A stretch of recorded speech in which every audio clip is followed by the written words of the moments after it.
اس بات کی روایت ہمیں کتابوں میں کم ملتی ہے، بہت کم جگہ پہ یہ لکھا گیا ہے، لیکن میرے خیال میں اس بات میں کہنے میں کوئی حرج نہیں کہ اس دن شیر خدا کے بیٹے نے کلام پاک کو چوم کر بلند آواز میں کہا، اے مسلمانوں، میں ہوں امام حسین، اللہ کے رسول محمد صلی اللہ علیہ وآلہ وسلم کا نواسا، فاطمہ بنت محمد کا بیٹا۔ اے تلواروں، اگر میرے خون سے اسلام زندہ رہ سکتا ہے تو آؤ مجھے اپنی آغوش میں لے لو۔ روکو ان سب کو، یہ ریاست کے دشمن ہیں، خلیفہ کے نافرمان ہیں، چلو آگے بڑھو۔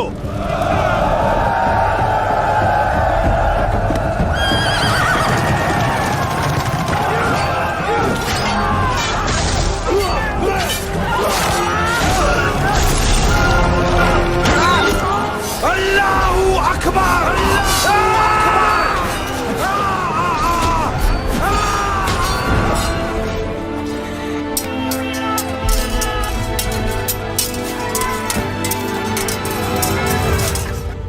امام حسین رضی اللہ عنہ اپنی آخری سانس تک لڑتے رہے، لیکن یزید کی فوج نے انہیں اور ان کے ساتھیوں کو شہید کر دیا۔ اس جنگ میں کچھ گنے چنے لوگ ہی سروائیو کر پائے۔ کتابوں میں یہ بات تک مینشن ہے کہ یزید نے امام حسین رضی اللہ عنہ کو اور ان کے ساتھیوں کو پانی تک نہ دیا تھا اور پیاس کی تڑپتی ہوئی حالت میں آپ کو شہید کیا تھا۔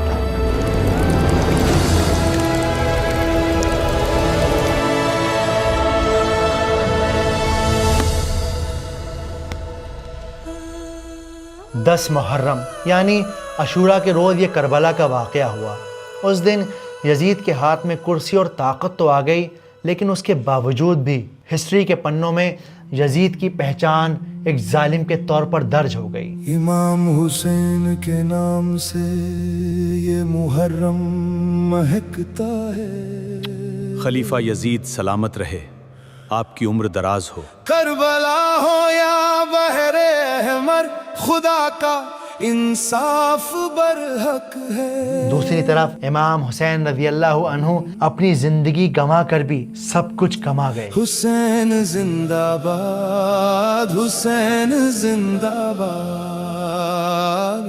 اور اسی شہادت کو یاد کر کے 10 محرم کے روز نہ جانے کتنے سارے مسلمان ماتم مناتے ہیں، گلی گلی تعزیے نکالتے ہیں۔ چھوٹے چھوٹے بچے سے بھی آپ پوچھیں گے نا کہ بھائی محرم کیوں مناتے ہیں، تو ان میں سے زیادہ تر کا جواب ہوگا کہ اس دن امام حسین کو شہید کیا گیا تھا۔ کربلا سے آج تک حق کی یہ جنگ جاری ہے۔ حضرت امام حسین رضی اللہ عنہ شہید ہو گئے اور اسی دن سے اسلامک خلافت ایک خاندانی بادشاہت میں بدل گئی، یعنی امیت ڈائنسٹی میں بدل گئی۔ حضرت معاویہ رضی اللہ عنہ کے ذریعے لیا گیا ایک فیصلہ جہاں تقوی اور میرٹ کی بنیاد پر نہیں بلکہ خون کی بنیاد پر خلیفہ کو چنا گیا۔ بہت ساری کتابوں میں یہ بات بھی مینشن ہے کہ حضرت معاویہ رضی اللہ عنہ کے ذریعے لیا گیا یہ فیصلہ کہ خلافت ان کے بیٹے کو ملے، وہ اصل میں ایک بہت بڑے اسلامی فتنے کو روکنے کے لیے کیا گیا تھا۔ وجہ جو بھی رہی ہو، لیکن حقیقت یہ ہے کہ اسلامک ہسٹری کے اندر یہ ایک بہت بڑا موڑ تھا، ایک ایسا موڑ جس پر ہم نے کربلا کی شہادت دیکھی۔ حالانکہ بہت سارے لوگ یہ سمجھتے ہیں کہ محرم کی جو حرمت ہے وہ کربلا کی وجہ سے ہے، امام حسین رضی اللہ عنہ کی شہادت کی وجہ سے ہے۔ محرم اصل میں ہوتا کیا ہے، اس کو سمجھنے کے لیے ہمیں ہزاروں سال پہلے اس دور میں جانا ہوگا جب نہ انسان تھا نہ انسان کی پرچھائی، جب اللہ سبحانہ و تعالیٰ نے یہ زمین اور آسمان بنائے۔ اصل میں تب سے یہ مہینہ محرم اللہ سبحانہ و تعالیٰ کے نزدیک ہے۔ محرم کا لفظ نکلا ہے لفظ حرمت سے، جس کا مطلب ہوتا ہے سیکریٹ، یعنی پاک مہینہ۔ اللہ سبحانہ و تعالیٰ نے قرآن مجید میں 4 مہینوں کو پاک مہینہ قرار دیا ہے۔ سب سے پہلے ہے ذوالقعدہ، ذوالحجہ، محرم اور رجب۔ یہ 4 مہینے اتنے پاک مہینے ہیں کہ عرب کے بدو ان مہینوں میں اپنی تلواریں میان میں رکھ دیتے تھے تاکہ لوگ بنا ڈر کے سفر کر سکیں، بزنس کر سکیں، عبادت کر سکیں۔ باقی اور مہینوں میں گناہ کرنے پر اور اچھائیاں کرنے پر اللہ سبحانہ و تعالیٰ کی طرف سے سزا بھی ملتی ہے اور ثواب بھی ملتا ہے، لیکن ان 4 مہینوں میں یوں سمجھیے کہ اللہ نے ایکسٹرا سیکیورٹی لگا رکھی ہے۔ اگر آپ غلطی کرتے ہیں تو اس غلطی کی سزا، اس غلطی کا گناہ بہت زیادہ بڑھ جاتا ہے، اور اگر آپ کوئی اچھا کام کرتے ہیں تو ان اچھے کاموں کا ثواب بھی بہت زیادہ بڑھ جاتا ہے۔ ہمارے پیارے نبی محمد صلی اللہ علیہ وآلہ وسلم اسے شہر اللہ یعنی اللہ کا مہینہ کہا ہے، اور ہمیں انفارم کیا ہے کہ رمضان کے بعد سب سے افضل روزے محرم کے نفلی روزے ہوتے ہیں۔ تو کیا بات سمجھ میں آئی کہ یہ مہینہ نہ کسی غم کی وجہ سے اور نہ ہی کسی خوشی کی وجہ سے پاک ہے، بلکہ یہ جب سے زمین اور آسمان اور کائنات کو بنایا گیا ہے اس دن سے اللہ سبحانہ و تعالیٰ نے ان مہینوں کو پاک قرار دے دیا ہے۔ اتنا پاک کہ اس دن 10 محرم کو مکہ میں قریش کعبہ پر نیا غلاف چڑھاتے اور مدینہ کے یہودی اس دن کا روزہ رکھتے۔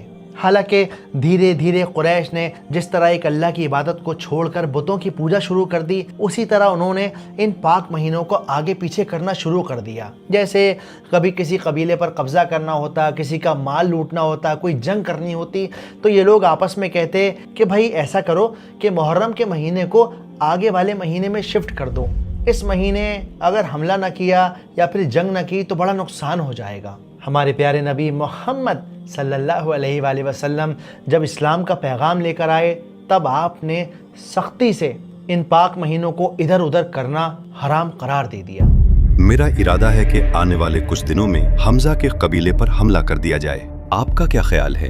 لیکن یہ تو محرم کا مہینہ ہے، اس میں ہم جنگ کیسے کر سکتے ہیں؟ کوئی بات نہیں، محرم کا مہینہ جنگ کے بعد رکھ دو، ایسا موقع دوبارہ نہیں آئے گا۔ اب یہ کرنا مشکل ہے، ہمارے زیادہ تر غلام باغی ہو چکے ہیں اور محمد کے اصولوں کے مطابق ہم ان مہینوں کو آگے پیچھے نہیں کر سکتے۔ لیکن ابھی بھی ایک سوال آپ سب کے دماغ میں آنا چاہیے کہ بھائی جب کربلا ہوا ہی نہیں، جب محرم کو کوئی واقعی نہیں گزرا، تب یہ عرب کے بدو اور یہ یہودی کس چیز کو اتنی زیادہ امپورٹنس دیتے تھے کہ 10ویں محرم کا روزہ رکھتے تھے؟ اس سوال کے جواب کو جاننے کے لیے چلیے میں آپ کو لے کر چلتا ہوں مصر کے ہزاروں سال پرانے زمانے میں۔ اس زمانے میں مصر یعنی ایجپٹ دنیا کی سب سے طاقتور سلطنت میں سے ایک تھی، اور اس سلطنت کا بادشاہ تھا فرعون، ایک ایسا ظالم بادشاہ جس نے ظلم کی ساری حدیں پار کر دی تھی۔ یعقوب علیہ السلام کی پوری نسل اس کی غلامی میں پس رہی تھی، ان کے بیٹوں کو ذبح کر دیا جاتا، ان کی عورتوں کو ذلیل کیا جاتا اور ان لوگوں کی بری طرح پٹائی کی جاتی۔ کیا کہا تو نے؟ فرعون تیرا خدا نہیں ہے؟ آج میں تیری کھال ادھیڑ دوں گا، کمبخت، ہٹ پیچھے۔ قرآن میں اللہ سبحانہ و تعالیٰ بیان کرتے ہیں کہ فرعون اپنے غرور میں، اپنی طاقت کے نشے میں اس قدر اندھا ہو گیا کہ وہ لوگوں سے کہنے لگا فقال انا ربکم الاعلی، کہ میں تم سب کا خدا ہوں اور میں سب سے بڑا رب ہوں۔ سو کہنے لگا کہ تمہارا سب سے بڑا مالک میں ہوں۔ اور آخر کار اس تکبر اور غرور کو مٹی میں ملانے کے لیے اللہ سبحانہ و تعالیٰ نے حضرت موسیٰ علیہ السلام کو بھیجا، بنا کسی فوج کے، بنا کسی ہتھیار کے، بنا کسی دولت کے، صرف ایک لکڑی کی لاٹھی اور اپنے رب پر پختہ یقین کر کے موسیٰ علیہ السلام اس وقت کے سب سے بڑے ظالم فرعون کے سامنے کھڑے ہو گئے۔ آپ نے اسے اس کے محل میں کھڑے ہو کر للکارا، اسے بتایا کہ وہ خدا نہیں ہے، بلکہ خدا وہ ہے جو اس زمین اور آسمان کو چلاتا ہے، خدا وہ ہے جو چیٹی کو بھی رزق کھلاتا ہے، خدا وہ ہے جو صبح اور شام کرتا ہے، خدا وہ ہے جو پانی کو بہاتا ہے، خدا وہ ہے جو پودوں کو اگاتا ہے۔ موسیٰ علیہ السلام نے سالوں تک ایک اللہ کو ماننے کی دعوت دی، دور دور علاقوں میں جا کر لوگوں کو سمجھایا، انہیں بتایا کہ فرعون خدا نہیں ہے، بلکہ خدا وہ ہے جو ہر وقت ان کا خیال رکھتا ہے۔ اور دھیرے دھیرے دھیرے لوگ ان کے ساتھ ایک جٹ ہونے لگے۔ جب فرعون کا ظلم بڑھا تب موسیٰ علیہ السلام کے ماننے والوں کی جان پر خطرہ منڈرانے لگا۔ تب اللہ سبحانہ و تعالیٰ نے موسیٰ علیہ السلام کو حکم دیا کہ اے موسیٰ اپنی قوم کو لیجئے، یہاں سے نکل جائیے۔ حکم ملتے ہی بوڑھے، بچے، جوان، عورتیں، کمزور، لاچار، بے بس، سب کے سب اپنا سامان باندھ کر موسیٰ علیہ السلام کے پیچھے چل دیے۔ لیکن جیسے ہی فرعون کو یہ خبر ہوئی کہ اس کے غلام اس کے چنگل سے فرار ہو رہے ہیں، اس کا غصہ آسمان کو چھونے لگا۔ میری فوج تیار کرو، آج مجھ سے کوئی نہیں بچ پائے گا، میں سب کو ختم کر دوں گا۔ غصے میں چور فرعون اپنے گھوڑوں پر سوار ہو کر اپنے محل سے نکل پڑا۔ چیختے چلاتے گھوڑے، چابک کھاتے گھوڑے زمین پر بجلی کی رفتار سے دوڑ رہے تھے۔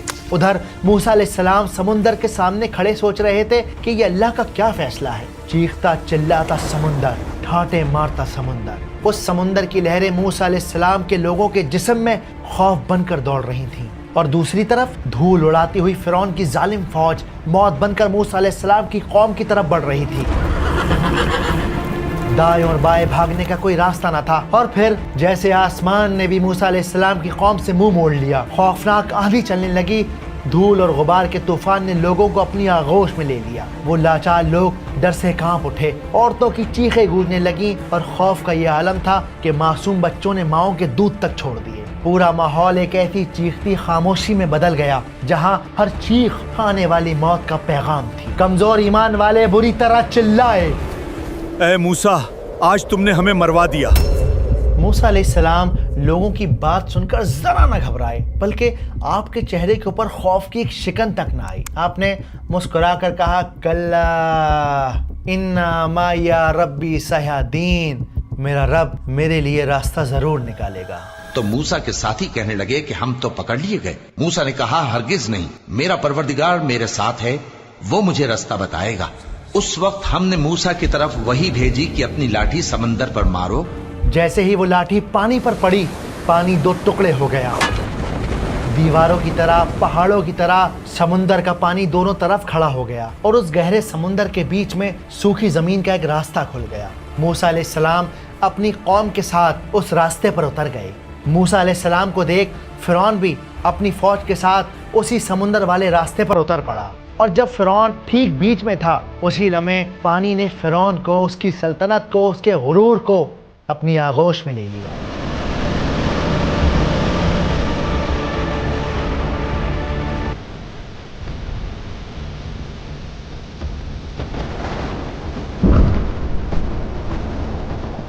اللہ سبحانہ و تعالیٰ نے فرعون کے ظلم کو اس دن ہمیشہ کے لیے ختم کر دیا، اور اس کی لاش کو تا قیامت لوگوں کے لیے ایک عبرت بنا کر چھوڑ دیا۔ تو آج ہم تیرے بدن کو بچا لیں گے تاکہ تو پچھلوں کے لیے عبرت ہو، اور بہت سے لوگ ہماری نشانیوں سے بے خبر ہیں۔ اور یہ عظیم معجزہ کس دن ہوا تھا؟ یہ عظیم معجزہ ہوا تھا محرم کی 10ویں تاریخ کو، اور اسی 10ویں تاریخ کو عاشوراء کا دن کہا جاتا ہے۔ عاشوراء عربی کا لفظ ہے جس کا مطلب ہوتا ہے 10 یعنی کہ 10، اور یہ عاشوراء کا دن کسی عام فتح کا دن نہیں ہے، بلکہ یہ توکل کا وہ سبق ہے کہ جب انسان یہ سوچے کہ جس روز سارے راستے بند ہوں گے نا، لگے گا کہ ارے اب تو کہیں میں جا ہی نہیں سکتا، تب تم اپنے دل میں یہ بات یقین کر لو کہ وہ ہے جو تمہارے لیے راستہ نکالے گا، بالکل اس طرح جس طرح موسیٰ علیہ السلام کے لیے سمندر کو پھاڑ کر راستہ نکالا ہے۔ صرف کربلا تک نہیں سمٹی یہ کہانی ہے، جڑی اس سے موسیٰ کی بھی زندگانی ہے۔ پتہ ہے ہم سب کو اپنے اندر سوال پوچھنے کی عادت پیدا کرنی چاہیے۔ آپ کو اس وقت مجھ سے سوال پوچھنا چاہیے کہ مکتوب بھائی یہ تو بتائیے کہ یہ ہزاروں سال پرانا واقعہ آپ یہ بات کیسے کہہ سکتے ہیں کہ یہ 10ویں محرم کو ہی ہوا تھا اور اسے عاشوراء ہی کہتے ہیں؟ اس سوال کے جواب میں ہمیں ایک اوتھینٹک حدیث ملتی ہے۔ جب نبی پاک محمد صلی اللہ علیہ وآلہ وسلم مکہ سے مدینہ تشریف لے کر آئے تو آپ نے دیکھا کہ مدینہ کے یہودی یعنی جیوز عاشوراء کا روزہ رکھتے ہیں۔ آپ نے پوچھا کہ بھائی آپ لوگ یہ روزہ کیوں رکھتے ہیں؟ یہ بڑا دن ہے۔ اس دن اللہ نے موسیٰ علیہ السلام اور ان کی قوم کو بچایا اور فرعون کو سمندر میں ڈبا دیا، تو موسیٰ علیہ السلام نے شکرانے کا روزہ رکھا، اس لیے ہم بھی اس دن روزہ رکھتے ہیں۔ ان یہودیوں کا جواب سن کر آپ صلی اللہ علیہ وآلہ وسلم نے فرمایا کہ موسیٰ علیہ السلام پر تم سے زیادہ حق ہم مسلمانوں کا ہے، اور پھر آپ نے خود بھی روزہ رکھا اور باقی مسلمانوں کو بھی اس روزے کو رکھنے کا حکم دیا۔ اللہ کے رسول صلی اللہ علیہ وآلہ وسلم کی ہمیں ایک حدیث ملتی ہے جس میں آپ صلی اللہ علیہ وآلہ وسلم نے فرمایا کہ عاشوراء کے دن کا روزہ رکھو، کیونکہ اللہ عاشوراء کے روزے داروں کے 1 سال کے پچھلے گناہوں کو معاف کر دیتا ہے۔ اللہ کے رسول صلی اللہ علیہ وآلہ وسلم نے یہ فرمایا کہ اگلے سال میں 9 اور 10 یا پھر 10 اور 11 محرم کا روزہ رکھوں گا، لیکن اگلے سال محرم آنے سے پہلے ہی اللہ کے رسول صلی اللہ علیہ وآلہ وسلم اس دنیا سے پردہ فرما گئے۔ تو کوشش کیجئے 9، 10 اور 11 کو روزہ رکھیے،